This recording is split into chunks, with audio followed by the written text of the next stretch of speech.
আসসালামু আলাইকুম প্রিয় বার কাউন্সিল পরীক্ষার্থীবৃন্দ, আশা করি সবাই অনেক ভালো আছেন এবং সুস্থ আছেন।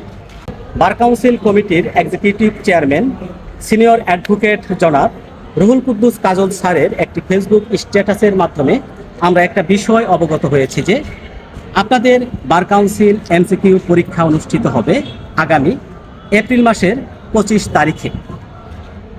তিনি তার ফেসবুক স্ট্যাটাসের মাধ্যমে আরেকটা বিষয় অবগত করেন যে 2025 সালের ডিসেম্বরের মধ্যে আরেকটা এমসিকিউ পরীক্ষা অনুষ্ঠিত হবে।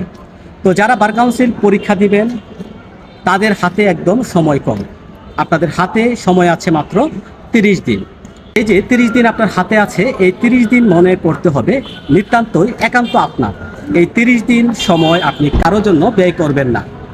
এই 30 দিন সময় আপনি আপনার নিজের জন্য ব্যয় করবেন। এই 30টা দিন মানে হচ্ছে আপনার নিজেকে তৈরি করার জন্য একটা মিশনে আপনি অংশগ্রহণ করবেন, নিজেকে প্রস্তুত করবেন। নিজেকে তৈরি করার জন্য এই 30টা দিন আপনি রাত দিন কঠোর পরিশ্রমের মাধ্যমে সেরা একটা প্রস্তুতি গ্রহণ করবেন। আপনাদের প্রস্তুতি হোক সেরা এবং পরীক্ষাটা হোক অত্যন্ত সহজ। এই প্রত্যাশায় সবাইকে জানাচ্ছি অনেক অনেক শুভকামনা। আসসালামু আলাইকুম।